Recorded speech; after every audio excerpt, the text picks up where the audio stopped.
चलो let's start. देखो पहला क्वेश्चन है, a 2-digit number is such that the product of its digits is 14 and when 45 is added to the number then the digits interchange their places. ठीक है, find the number. तो मान लो कि tenth digit पे अगर x है तो unit digit पे क्या होगा 14/x। कोई ऐसा नंबर होगा 14/x। क्यों? क्योंकि ये दो डिजिट्स का जो प्रोडक्ट है वो है 14, प्रोडक्ट 14 है ना। तो इस केस में ओरिजिनल नंबर क्या बनेगा? ओरिजिनल नंबर बनेगा 10 into x प्लस 14/x। ये कॉन्सेप्ट सबको पता है ना। सपोज करो कि कोई नंबर है जिसके टेंस प्लेस पे 3 है और यूनिट प्लेस पे 5 है, तो ये नंबर क्या है? 35 है। उसको हम कैसे लिखते हैं? ये 3 into 10 प्लस 5 है ना। 5 into 1 है, 5 ही लिखते हैं उसको। और ये 3 क्या है? इसका प्लेस वैल्यू 10 है ना। क्लास 5-6 में बताया जाता है ना, प्लेस वैल्यू और फेस वैल्यू। फेस वैल्यू 3 है लेकिन प्लेस वैल्यू 10 है। तो वैसे ही इसका प्लेस वैल्यू 10 है, तो ये 10 into x plus unit digit वाला नंबर, ये ओरिजिनल नंबर बनेगा। ठीक है, क्वेश्चन बोल रहा है जब ओरिजिनल नंबर पे 45 ऐड कर दिया गया, अगर हम इस पे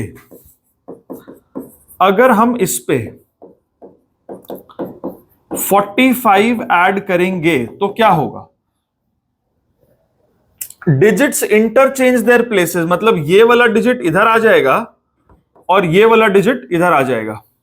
तो अब नंबर क्या बनेगा? अब नंबर बनेगा 10 into 14/x प्लस x। जो यहां डिजिट आया उसका 10 टाइम्स होगा, उसका प्लेस वैल्यू 10 होगा, प्लस यूनिट प्लेस पे जो डिजिट है उसका प्लेस वैल्यू वही होगा क्योंकि वो वंस का है ना। तो ओरिजिनल नंबर पे 45 ऐड किया तो क्या आ गया? ये रिवर्स्ड डिजिट्स वाला नंबर आ गया। ठीक है, इसको सॉल्व करते हैं। यहां पे एलसीएम हो गया x, तो यहां पे क्या आया? 10x² प्लस 14 प्लस 45x, और यहां पे भी x, तो यहां पे क्या आया? 140 प्लस x²। ये और ये कैंसिल हो गया, इसको हम इधर ले आए। 10x² प्लस x² क्या हो गया? 9x²। ठीक है, प्लस 45x, और ये क्या होगा? -126 इज इक्वल टू 0। ठीक है, इसको 9 से पूरा डिवाइड कर देते हैं, तो x² plus 5x minus 14 is equal to 0। ठीक है, अब ऐसे दो नंबर्स जिनको मल्टीप्लाई करके -14 आए और ऐड करके 5 आए, तो वो क्या हो सकते हैं? 7 और -2। तो इसको हम लिख देते हैं प्लस 7x माइनस 2x। ठीक है, ये 5x को कैसे लिख दिए? Plus 7x minus 2x। ठीक है, तो यहां क्या बन गया? देखो x कॉमन लिया, x प्लस 7 माइनस 2 ले लिया, x plus 7 is equal to 0। x plus 7 आ गया, x minus 2 is equal to 0। x plus 7 अगर 0 है तो x इज -7, x माइनस 2 अगर 0 है तो x इज 2। अब यहां पर ऐसा कह रहा है कि 45 ऐड करने से डिजिट्स चेंज हो गए, इंटरचेंज हो गए। ठीक है, अब देखो x जो है वो -7 तो नहीं हो सकता, तो x क्या होगा? 2। इसका मतलब टेंस प्लेस पे अगर x है तो यूनिट प्लेस पे क्या है? 14/x यानी कि 7 है ना। अब जरा इस पे 45 ऐड करके देखो, क्या ये 72 हो जाता है? यस। तो ओरिजिनल नंबर क्या होगा?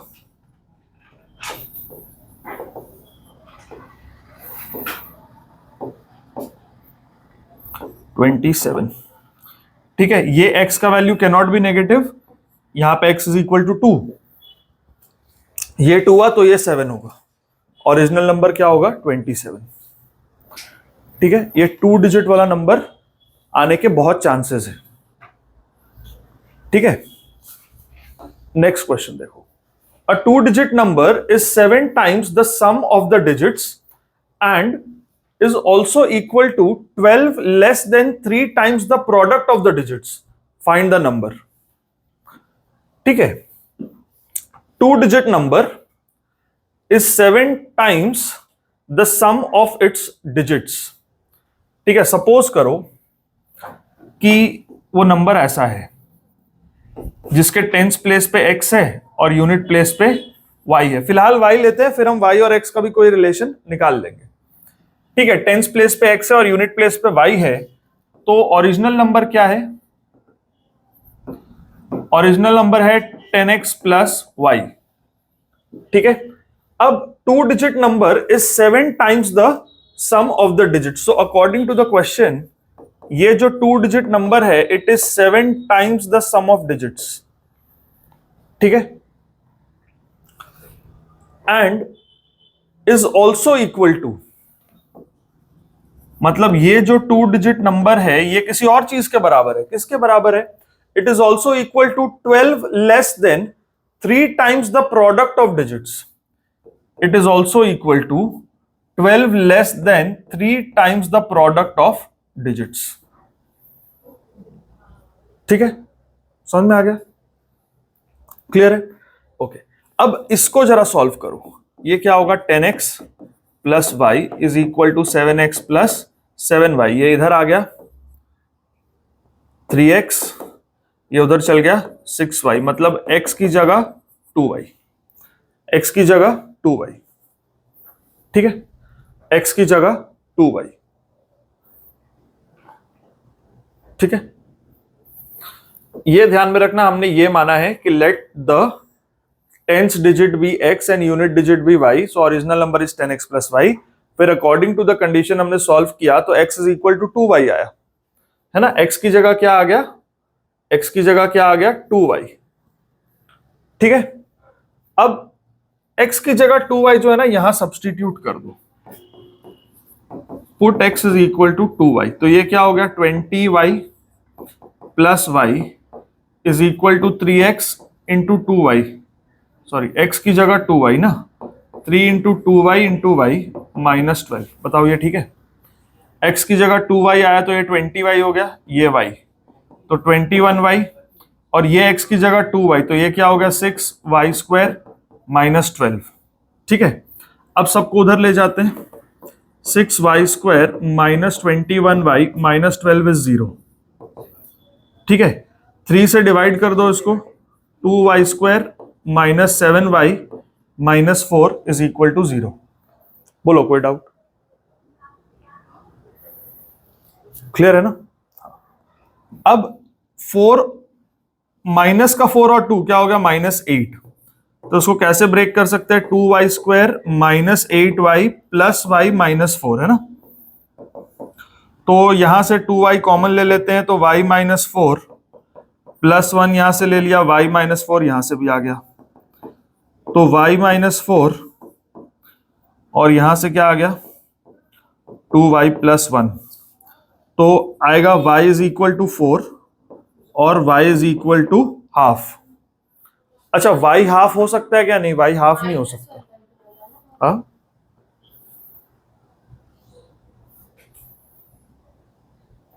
हाँ, ये -1/2, तो y तो -1/2 नहीं हो सकता. Therefore y is equal to 4. y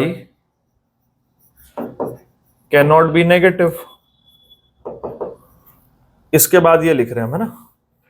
इसके बाद यहां आ गए y can not be negative, so that means y is equal to 4. अच्छा, y अगर 4 है तो x क्या है? 2y यानी कि 8. तो ओरिजिनल नंबर क्या है? 8484. ठीक है, क्लियर ना? चलो इसको नोट करो.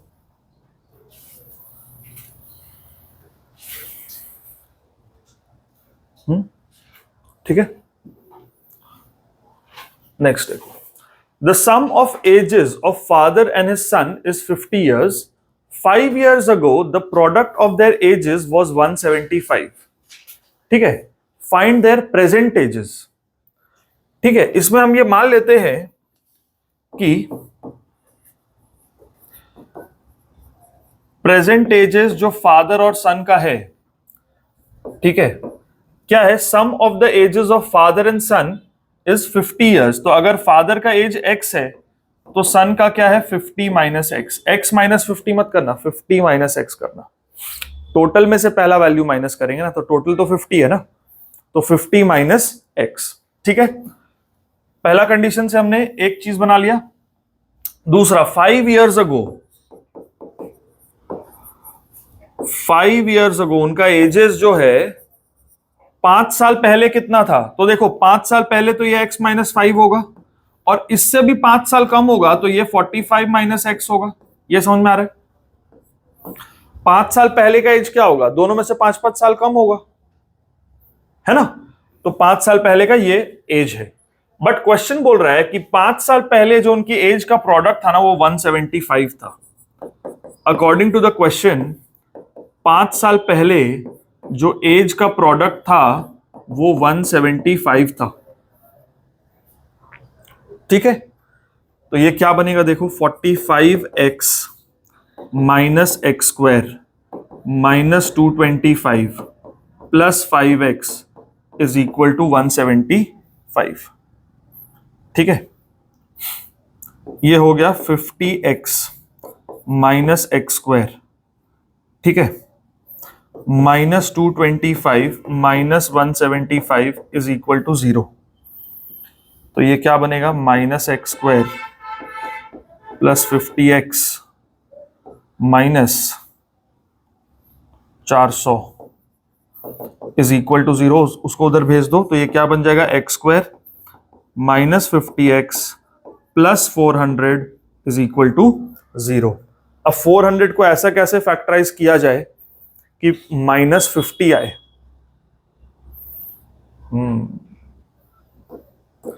400 20 और 20 से कटता है, 5 और 80 से होगा, 10 और 40 से होगा, माइनस 10 माइनस 40 से हो जाएगा, है ना।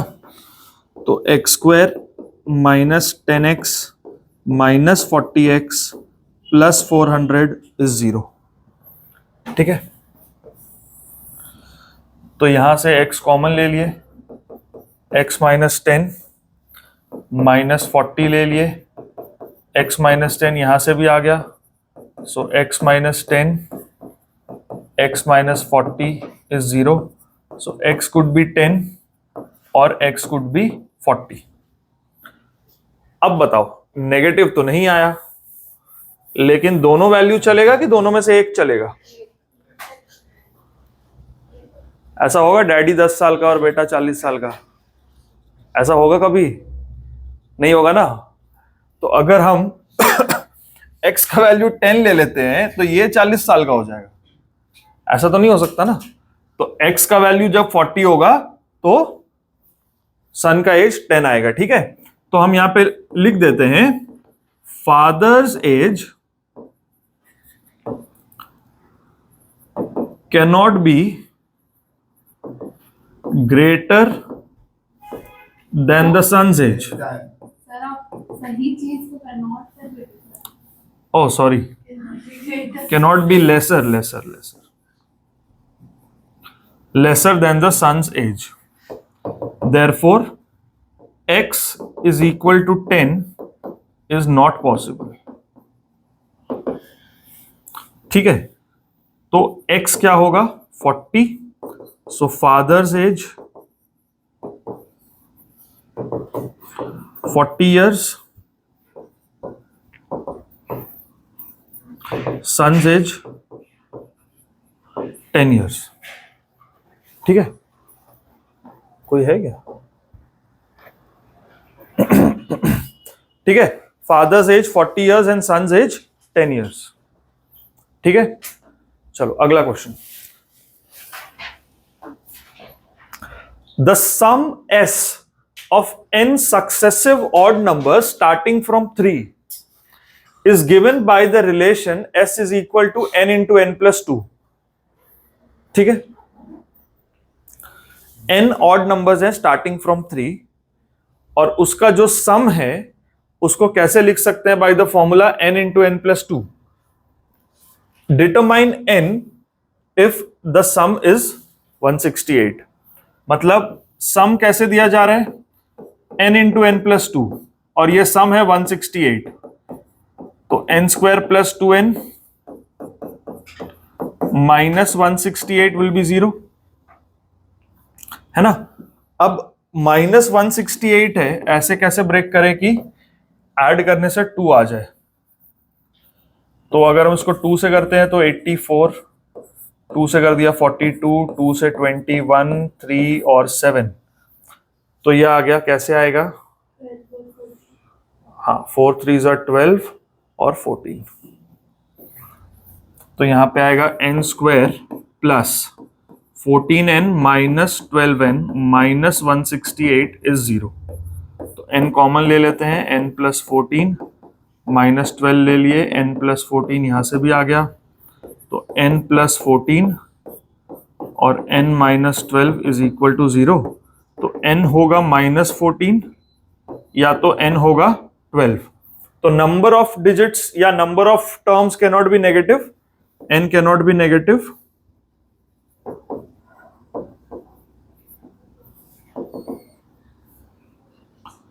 So n is equal to 12. ये सही आंसर है. ठीक है,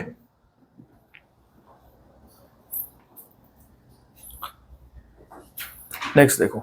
A motorboat whose speed in still water is 18 kilometers per hour takes 1 hour more to go 24 kilometer upstream than to return downstream to the same spot. मतलब upstream और downstream का distance कितना है? 24 किलोमीटर पर आवर है. ठीक है, find the speed of the stream. मान लो speed of stream ये है x किलोमीटर्स पर आवर. ठीक है, तो speed of the boat downstream ये कितना हो जाएगा? 18 plus x kilometre per hour. और speed of the boat upstream कितना हो जाएगा? 18 minus x kilometre per hour, है ना. अब क्वेश्चन क्या बोल रहा है कि इसको 24 किलोमीटर जाना है और वापस आना है. 1 घंटा एक्स्ट्रा लगेगा अपस्ट्रीम के लिए, है ना. तो time upstream is equal to time downstream plus 1 hour. Upstream जाने में डाउनस्ट्रीम जाने से 1 घंटा एक्स्ट्रा लगेगा.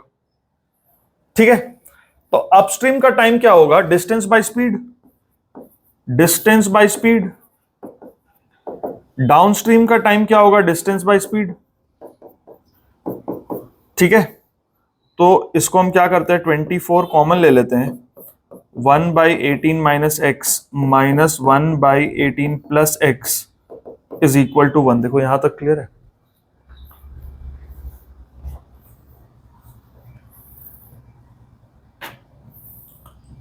ठीक है, 24 कॉमन ले लिए हम.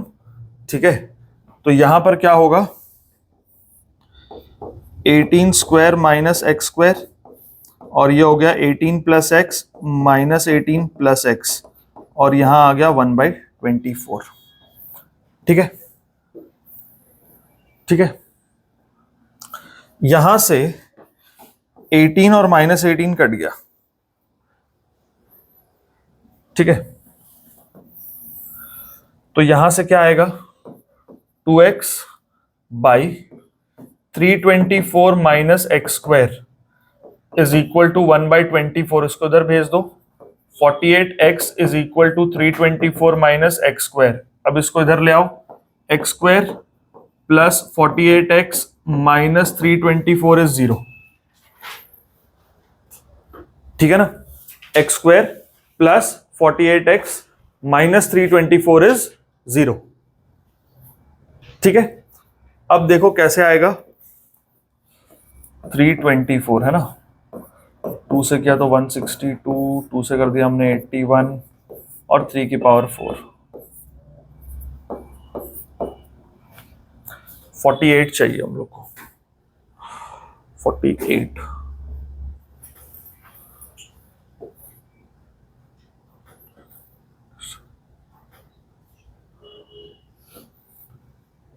फिफ्टी फोर और 6, ठीक है। तो x square plus 54x minus 6x minus 324 is 0। X common ले लेते हैं, x प्लस 54 माइनस 6 ले लिए, x प्लस 54 यहां से भी आ गया, तो x प्लस 54 और x माइनस 6, x होगा माइनस 54 या तो x होगा 6, speed can not be negative,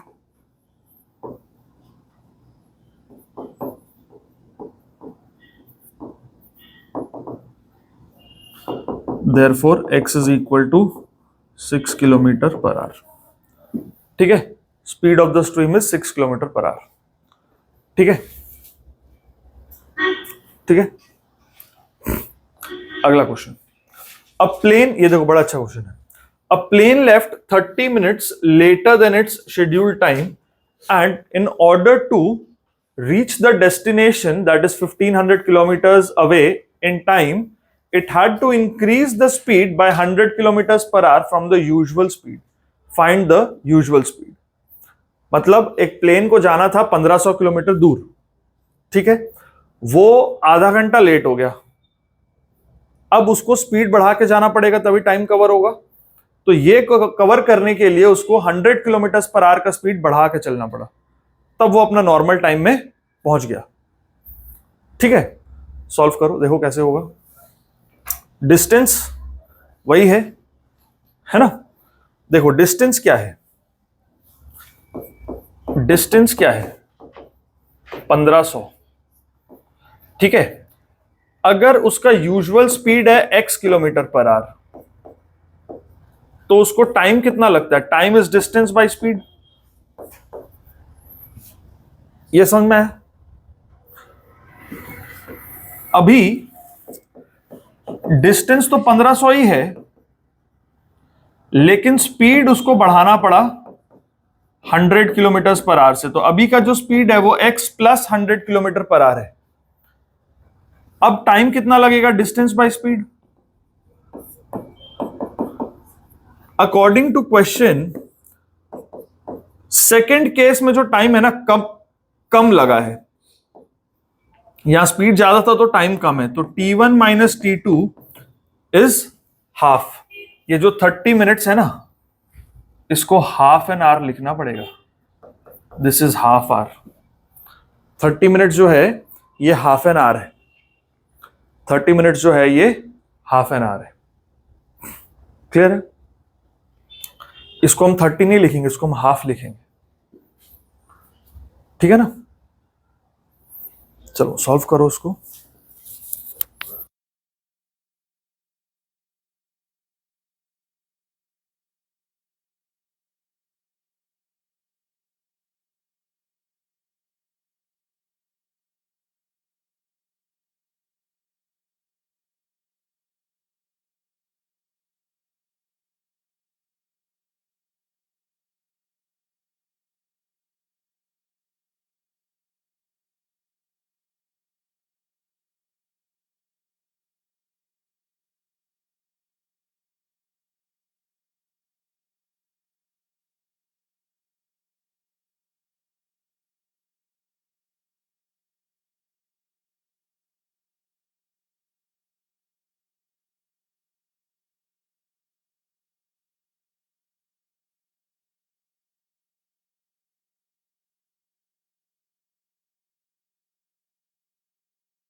देखो क्या होगा यहाँ पे,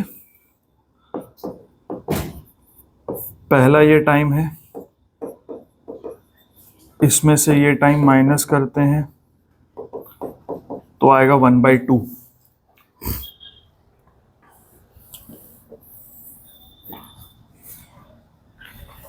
इसका एलसीएम क्या होगा, x इंटू एक्स प्लस 100, तो ये मल्टीप्लाई होगा 1500x प्लस 1500 इंटू 100, ठीक है, माइनस 1500x इक्वल्स हाफ। तो ये और ये कट गया, ये कितना हो रहा है, 3 लाख हो गया, is equal to x square plus 100x।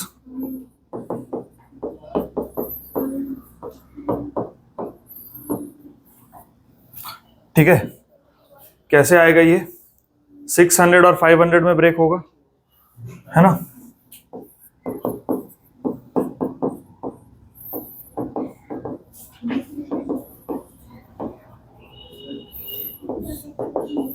x common ले लिए, x प्लस 600 माइनस 500 ले लिए, x प्लस 600 यहां से भी आ गया।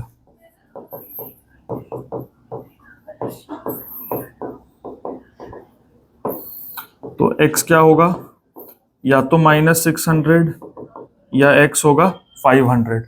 अब स्पीड तो नेगेटिव नहीं हो सकता, तो प्लेन का स्पीड क्या है, 500। ठीक है,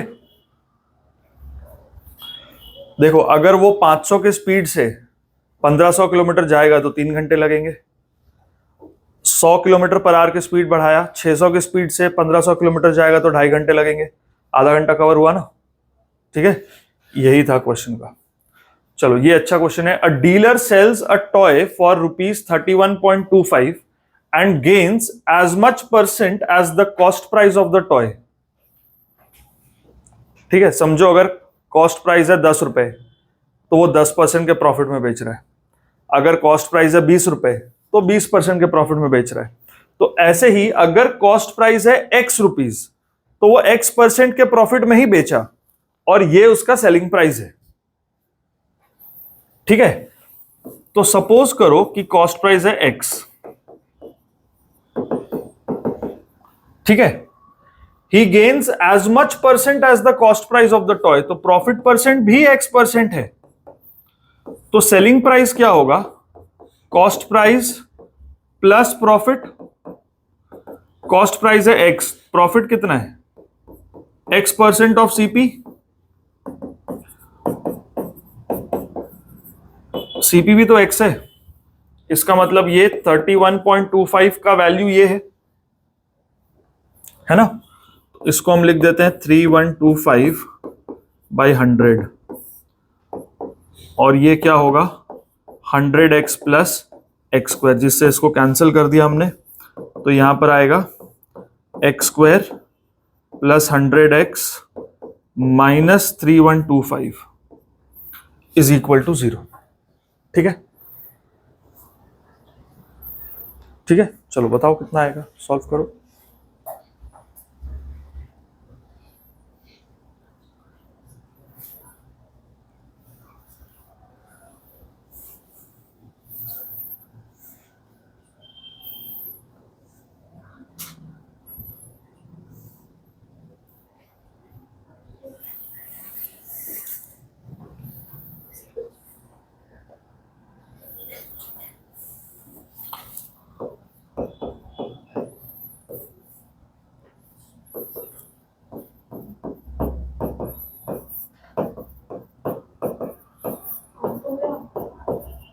ये 5 की पावर में ही है सबका सब। ठीक है, तो कैसे आएगा बताओ। ठीक है, ये और ये। ठीक है, माइनस का 125 लेंगे, प्लस का 25।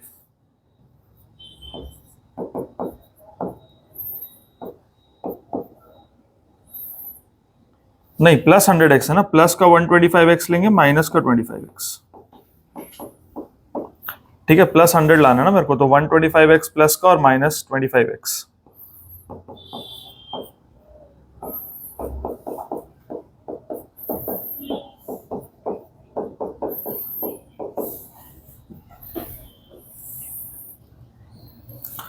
तो x plus 125 into X minus 25 is 0. So x is equal to minus 125 और x is equal to 25. CP can not be negative. ठीक है, therefore x is equal to 25. ठीक है, 25 रुपए इसका कॉस्ट प्राइस है. उस पर 25% अगर हम जोड़ेंगे तो देखो 31.25 आ जाएगा. ठीक है ना, इसका 25% कितना होगा? 6.25 होगा. 6.25 जोड़ेंगे आ जाएगा इतना. ठीक है, क्लियर है. नेक्स्ट क्वेश्चन देखो. A cottage industry produces a certain number of pottery articles in a day. It was observed on a particular day that the cost of production of each article in rupees was 3 more than twice the number of articles produced on that day. ठीक है, मतलब एक दिन ऐसा notice किया कि जो एक आर्टिकल बनाने का कॉस्ट है ना, वो नंबर ऑफ आर्टिकल्स प्रोड्यूस जो है उसका डबल से 3 ज्यादा है. ठीक है, if the total cost of production on that day was 90, find the number of articles produced and the cost of each article. ठीक है, तो मान लेते हैं कि नंबर ऑफ आर्टिकल्स प्रोड्यूस्ड है x.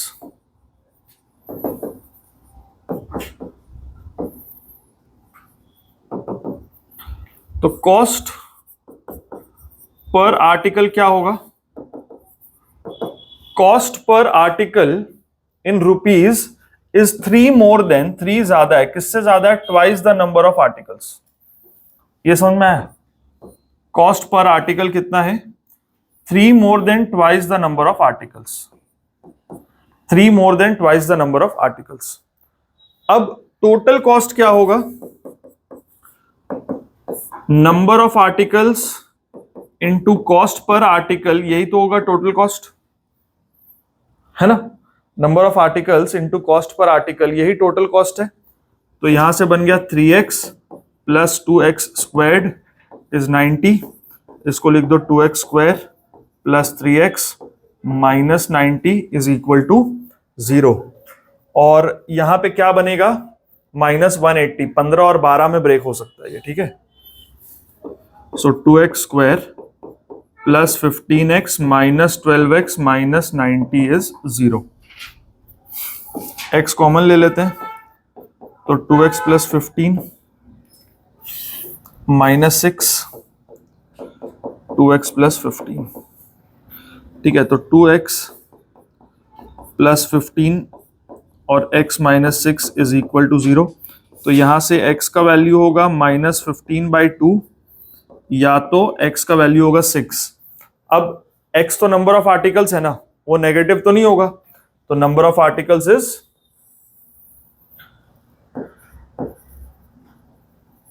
x can not be negative क्योंकि वो तो नंबर ऑफ आर्टिकल्स है. So x is equal to 6. So number of articles produced is equal to 6 and cost per article, cost per article भी निकालना है ना. cost per article is 3 plus 2x यानी कि 3 plus 12 यानी कि ₹15. ठीक है.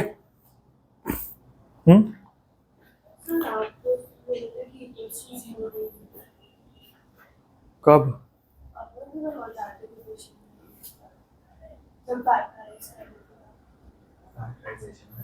फैक्टराइजेशन में नहीं लिखना होता.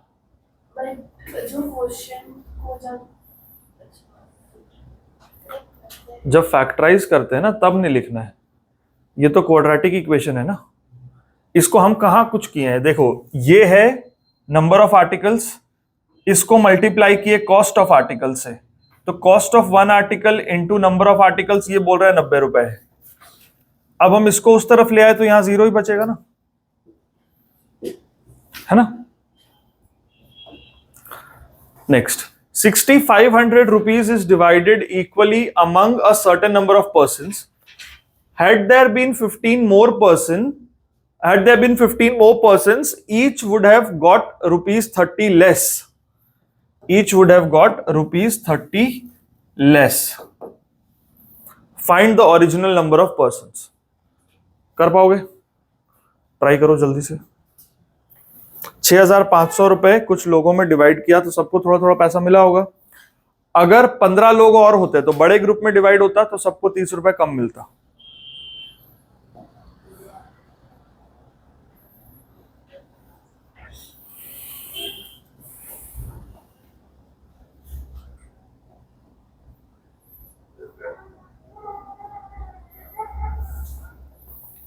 मान लो नंबर ऑफ पीपल एक्स है.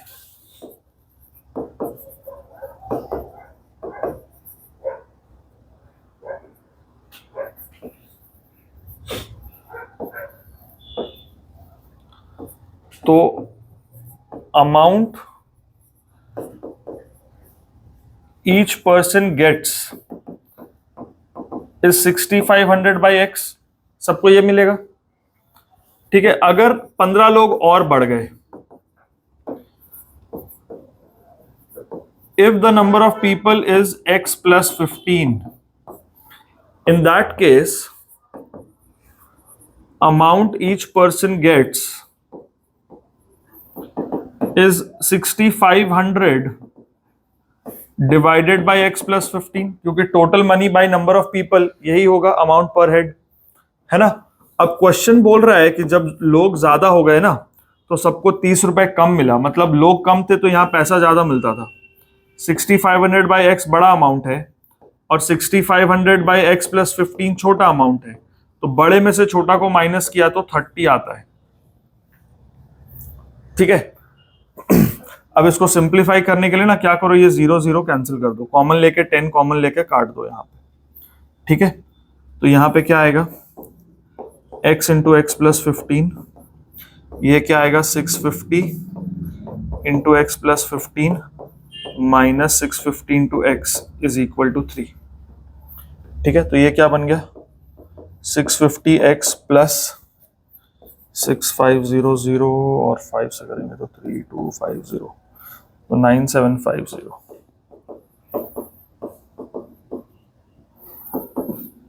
Three x square plus 45x. ठीक है. जिसमें से ये और ये कट गया.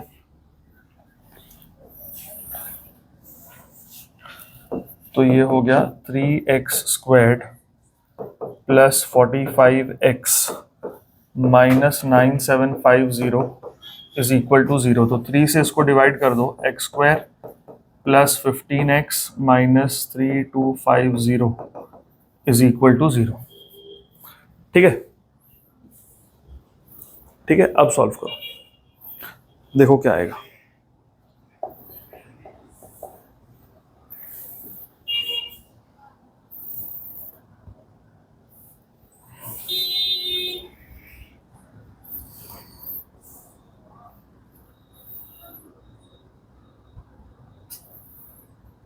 हो गया. क्या आया,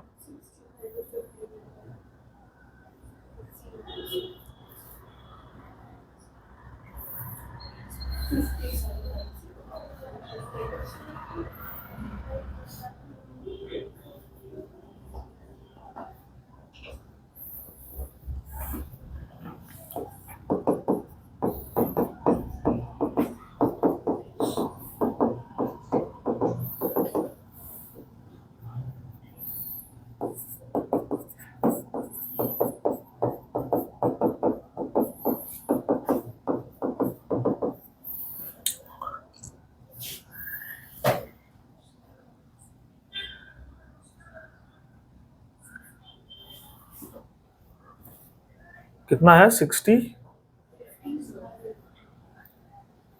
अच्छा हाँ, ये 50 आएगा ना, हमको 15 चाहिए. हाँ तब ना 15 आएगा, 50 में ब्रेक होगा ये. 3250. हाँ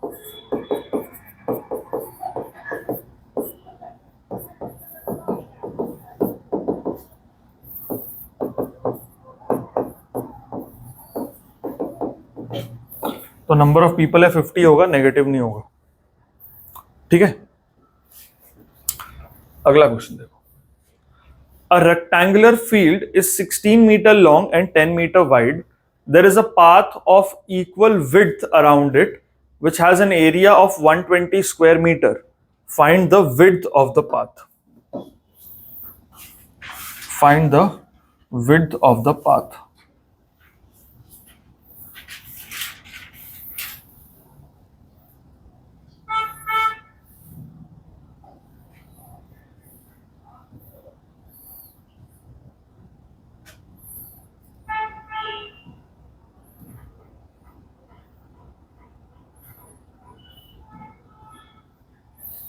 ठीक है, ऐसा कुछ है। A rectangular field is 16 meter long and 10 meter wide. ये 16 है और ये 10 है। ठीक है, और इसके अराउंड जो है वो पाथ है, और पाथ का विड्थ हम मान लेते हैं x। चारों तरफ से ये x है, तो ये कितना हो गया? ये हो गया 16 प्लस 2x ना, x इधर का बढ़ गया, x इधर का बढ़ गया, और ये कितना हो गया? ये हो गया 10 प्लस 2x। अब एरिया ऑफ पाथ ये क्या होगा? 120, लेकिन आएगा कैसे? Outer rectangle minus inner rectangle. Outer rectangle का एरिया क्या है? 16 plus 2x into 10 plus 2x, और इनर रेक्टेंगल का एरिया कितना है? 160। तब जाके ये आएगा। ठीक है ना, outer rectangle minus inner rectangle, ये एरिया ऑफ पाथ होगा। आउटर रेक्टेंगल का एरिया क्या है? 16 plus 2x into 10 plus 2x। Inner rectangle का एरिया क्या है? 16 इंटू 10। तो यहां से ये आ गया, ये क्या होगा देखो, 160 plus 32x plus 20x plus 4x square minus 160 equals 120। तो ये और ये कट गया, ये क्या होगा? 4x square plus 52x minus 120 is 0। तो x square plus 13x minus 30 is 0। ठीक है, तो इसको ब्रेक कर देते हैं हम 15 और 2 में, है ना। X square plus 15x minus 2x minus 30 is 0। x common ले लिए, x प्लस 15 माइनस 2 ले लिए, x plus 15। So x plus 15, x minus 2 is 0। So x is minus 15 और x इज 2। ठीक है, अब ये माइनस 15 तो नहीं होगा पाथ का विड्थ,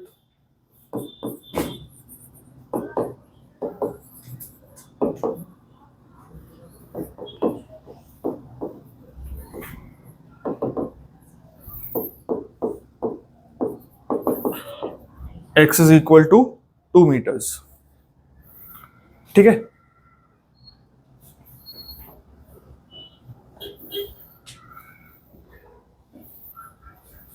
नोट करो उसको।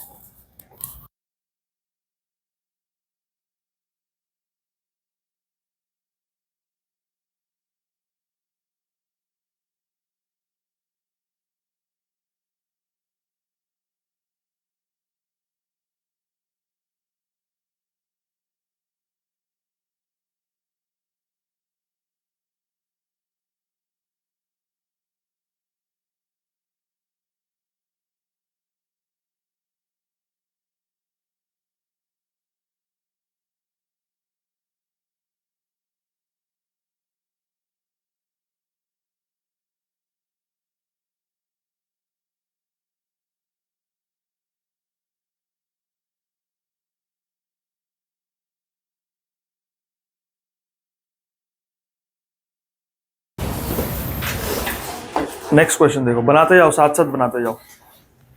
ये देखो, B is a point on the line segment AC such that it lies between A and C. B एक पॉइंट है, कहां पे है? On the line segment AC such that it lies between A and C. A और C के बीच में कोई point है B, ठीक है। AB 9 है, AB 9 centimetre, and AB multiplied by AC is equal to 12 times BC square.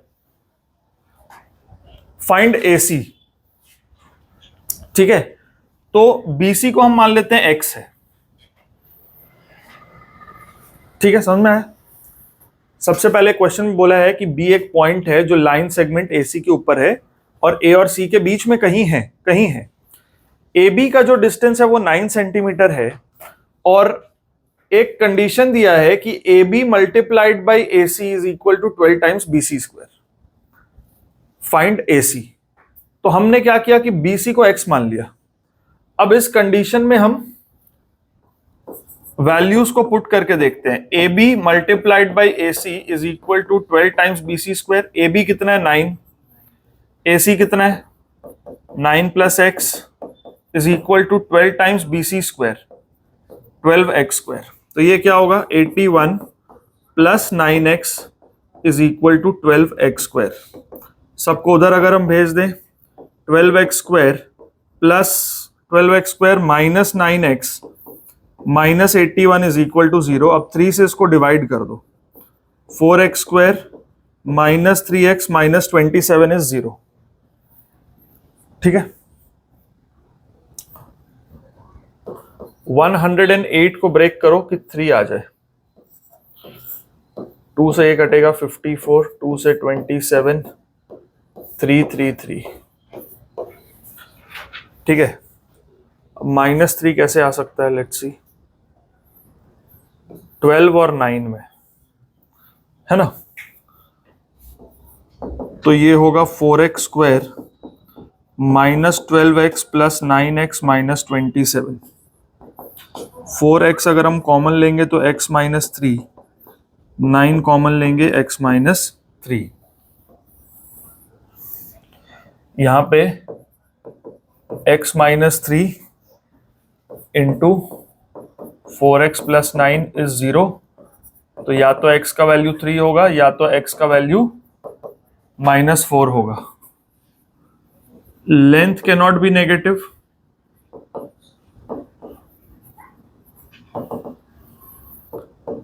Length can not be negative, therefore x is equal to 3। निकालना क्या है? AC। AC is equal to 9 plus 3, 12 centimetre, ठीक है। अब देखो, सिर्फ अगर ये क्वेश्चन पढ़ेगा ना, किसी को लगेगा ट्राइंगल का है या पता नहीं ज्योमेट्री का है, बट ये क्वाड्रेटिक इक्वेशन है, ठीक है। ऐसे ही एक और बड़ा अच्छा क्वेश्चन है, देखो ये वाला। 2 सर्कल्स टच एक्सटर्नली, ठीक है। The sum of their areas is 130 pi square centimeter and the distance between their centers is 14 centimeter. Find the radii of the circles. 2 circles जो है एक दूसरे को एक्सटर्नली टच कर रहे हैं,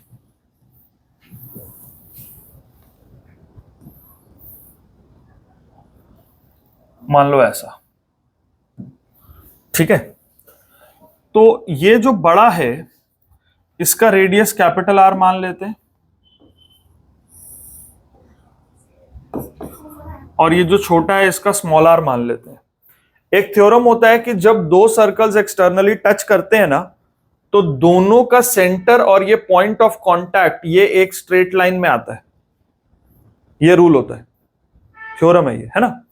जब भी 2 सर्कल्स एक्सटर्नली या इंटरनली टच करें, तो ये जो पॉइंट ऑफ कांटेक्ट है और ये दोनों जो सेंटर है, ये तीनों पॉइंट, दोनों सेंटर और पॉइंट ऑफ कांटेक्ट, ये तीनों पॉइंट हमेशा कोलिनियर होगा, हमेशा एक स्ट्रेट लाइन पे आएगा।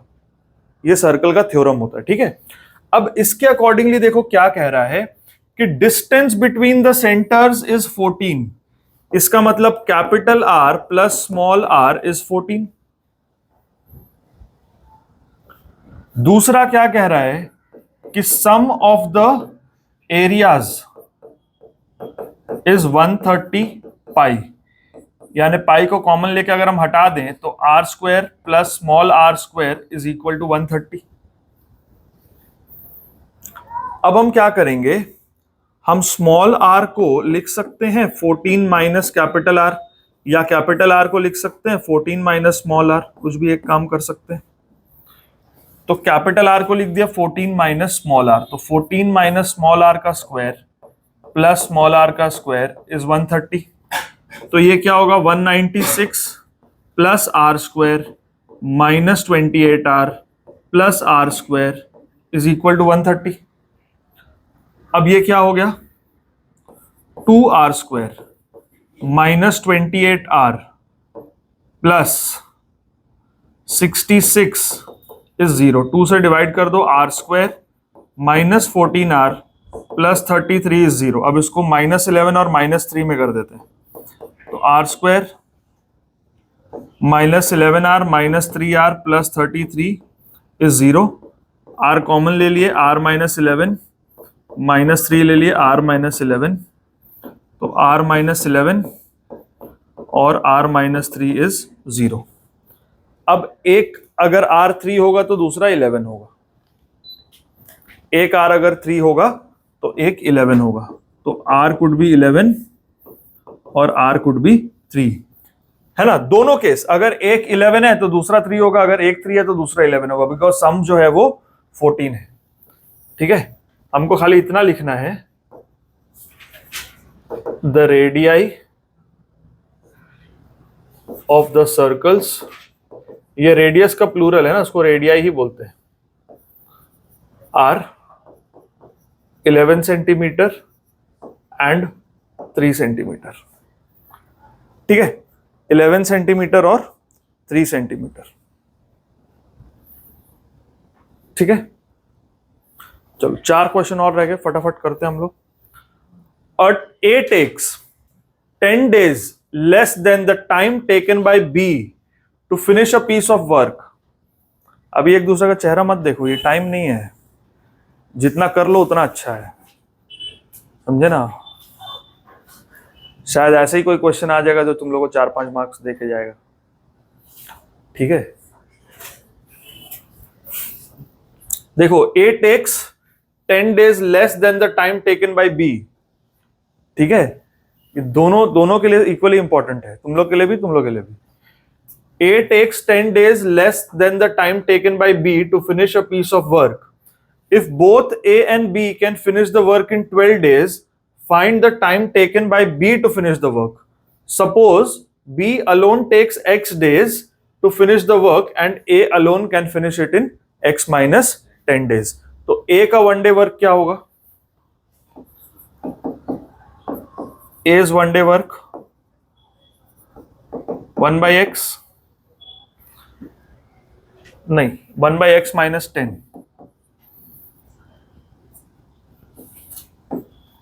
B's 1 day work 1 by X,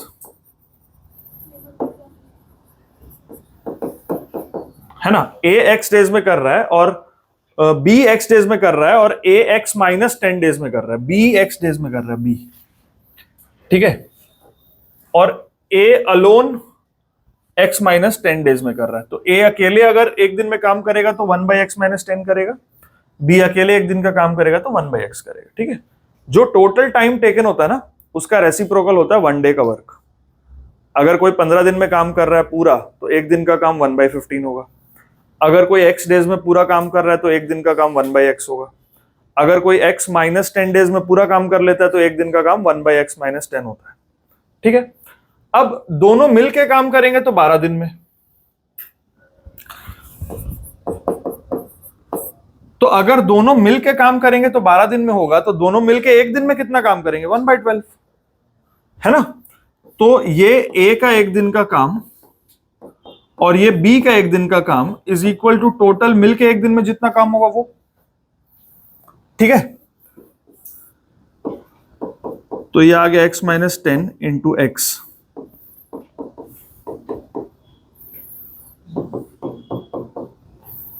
तो ये क्या हो जाएगा 2x minus 10 into 12 is equal to x square minus 10x। तो 24x minus 120 is equal to x square minus 10x। एक बार सबको इधर ले आते हैं। तो x square minus 34x plus 120 is 0।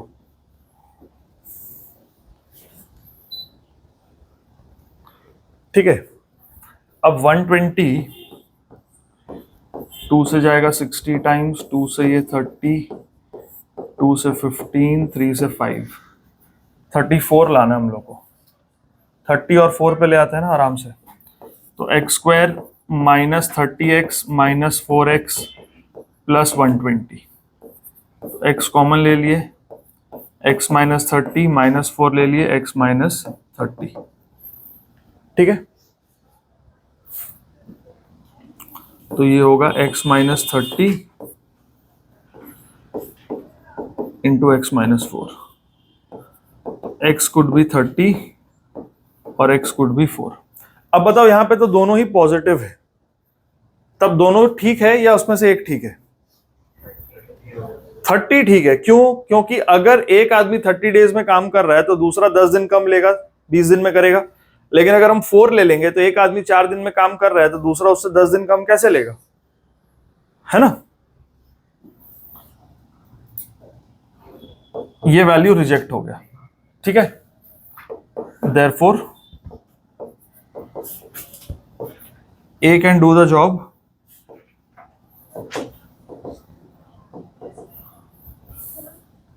in x minus 10 days, यानी 30 minus 10 days 20 days, and B can do the job in 30 days.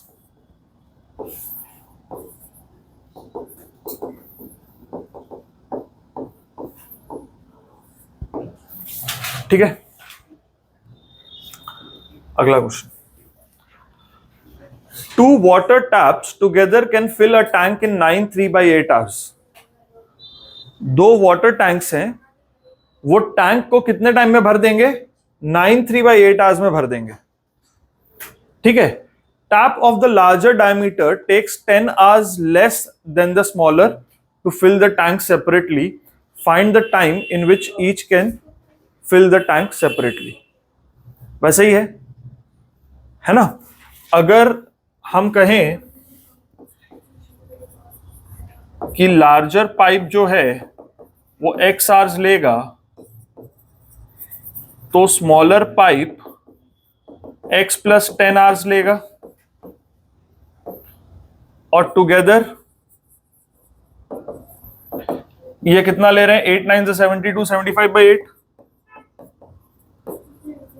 Equation कैसे बनेगा? 1 घंटे का काम, इसका 1 घंटे का काम is equal to combined 1 hour work. इसको सॉल्व करके आ जाएगा। ठीक है ना? सॉल्व होमवर्क में कर लेना इसको। ठीक है, क्योंकि ये सिमिलर है ना, इसको होमवर्क में सॉल्व कर लेना। ठीक है, नेक्स्ट वाला देखो। In a class test the sum of Sandhya's marks in mathematics and English is 30. Had she got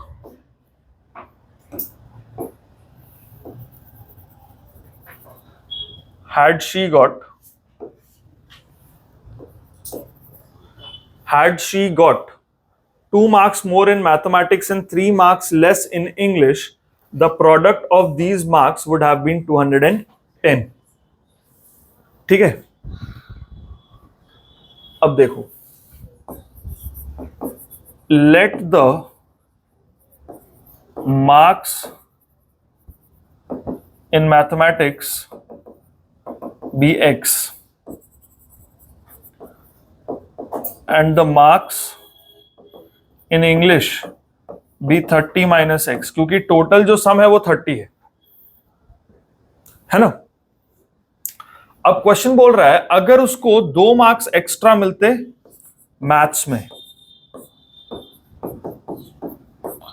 और 3 मार्क्स कम होते इंग्लिश में, तो इससे 3 कम होगा तो 27 माइनस एक्स होगा, तब इन दोनों का जो प्रोडक्ट है वो 210 हो जाता।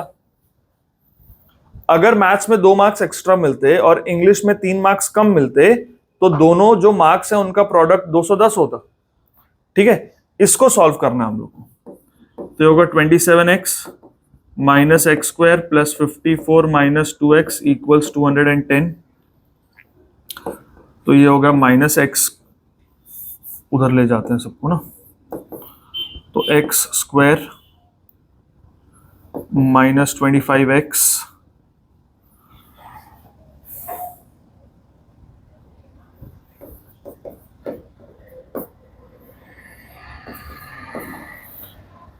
Plus 156 is equal to 0। ठीक है, अब इसको ब्रेक करते हैं 156 को। 2 से 78, 2 से 39, 3 से 13,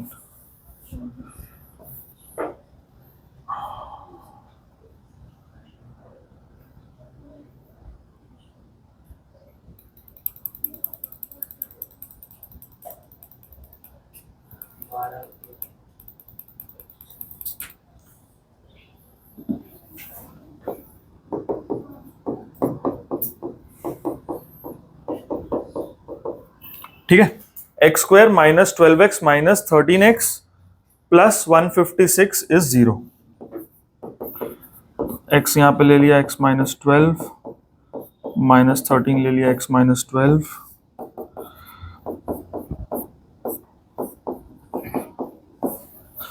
तो या तो x की वैल्यू 12 है या x की वैल्यू है 13। ठीक है, तो दोनों सब्जेक्ट्स में जो मार्क्स हैं वो 12 और 13 है, किसमें कितने ये नहीं पता। ठीक है, अगर इंग्लिश के मार्क्स 12 हैं तो उसके मैथ्स के 13 है ना। अगर इंग्लिश में 13 है तो मैथ्स में 12 है। ठीक है,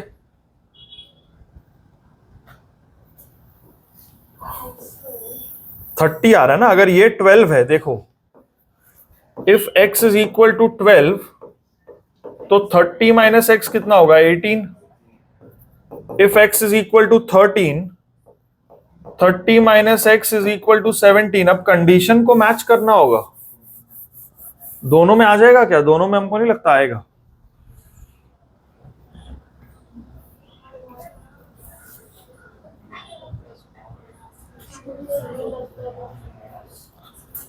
देखो अगर 12 और 18 है तो सम तो 30 है। मैथ्स और इंग्लिश का हम चेक कर रहे हैं। ठीक है, अगर मैथ्स में 2 और आता 14 आता और इसमें 3 कम आता तो कितना होता? 3 कम होता 16 होता ना। ठीक है, अगर मैथ्स में 2 कम हो, she got 2 marks more in maths, तो 12 की जगह 14 होता, और 3 marks less in English, English में 3 मार्क्स कम होते अगर, तो 18 से 3 कम 15 हो जाता। तो यहां पर कितना होता? 150 और 92 40 हो जाता। ये तो नहीं आ रहा, मतलब ये डाउटफुल है। अगर यहां पर 13 होता तो यहां पर 17 होता। अब मैथ्स में 2 मार्क्स एक्स्ट्रा आते तो 13 की जगह 15 आते और इसमें 14 आता, तो 150 और 60 210, यहां पर प्रोडक्ट 210 आता। तो उसको मैथ्स में मिले हैं 13 और इंग्लिश में मिले हैं 17। ये कंडीशन जो है ऐसे मैच हो रहा है। हाँ बिल्कुल बिल्कुल बिल्कुल, क्योंकि प्रोडक्ट भी मैच करना चाहिए ना। ये वैल्यू रिजेक्टेड। ठीक है, लास्ट क्वेश्चन देखो। नहीं नहीं, ये बड़ा आसान है। At present Asha's age in years is 2 more than the square of her daughter Nisha's age.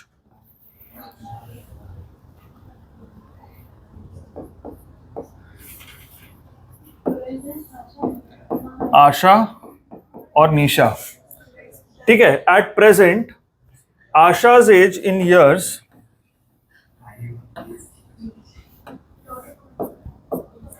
ठीक है is 2 more than the square of a daughter's age. तो डॉटर की एज अगर x है तो it is 2 more than the square of daughter's age. ये present age है, ठीक है. When Nisha grows to her mother's present age. अब ऐसा कब होगा? अब एक चीज देखो, सपोज करो कि डॉटर 5 साल की है और मदर 35 इयर्स की है, तो डॉटर को मदर्स की एज तक पहुंचने में कितना टाइम लगेगा? इन दोनों का डिफरेंस ना. तो इसको इस एज तक पहुंचने में कितना टाइम लगेगा? After x square plus 2 minus x years. क्या होगा? इसमें ऐड होगा ये वैल्यू, जितने साल बाद का हम बात कर रहे हैं उसमें वैल्यू ऐड होगा ना. इसका एज क्या होगा फिर उस समय? X square plus 2 plus x square plus 2 minus x. और इसमें क्या होगा? x plus x square plus 2 minus x, यानी ये एक्स स्क्वायर प्लस 2 हो जाएगा. मतलब जब निशा अपने मदर की एज की होगी तब मदर का एज क्या होगा? यहां पर 2x square minus x plus 4, ठीक है. Now when Nisha grows to her mother's present age, Asha's age would be 1 year less than 10 times the present age of निशा. मतलब आशा की जो एज है, ये जो एज है it is 1 year less than 10 times the present age of Nisha. ये है, ठीक है. तो 2x square minus 11x plus 5 is equal to 0. तो 2x square minus 10x minus x plus 5 is equal to 0. अगर हम 2x कॉमन ले लेते हैं तो x माइनस 5 माइनस 1 ले लेते हैं x माइनस 5, x माइनस 5 आ गया कॉमन और 2x माइनस 1. तो x होगा 5 या तो x होगा हाफ, ठीक है. हाफ नहीं होगा, ठीक है. हाफ का स्क्वायर तो और छोटा हो जाएगा, इसलिए इसका वैल्यू है 5, ठीक है. अब समझो, एक बार क्रॉस चेक करो, ध्यान से देखो. आशा, निशा और प्रेजेंट एज, ये अगर 5 है तो ये कितना है? 27 है ना. अब इसको 27 साल को होने में कितना टाइम लगेगा? 22 साल. तो ये कितने की होगी? 49. अब देखो इसके 10 टाइम से 1 साल कम है ना ये, मतलब अपना आंसर ठीक है, ठीक है.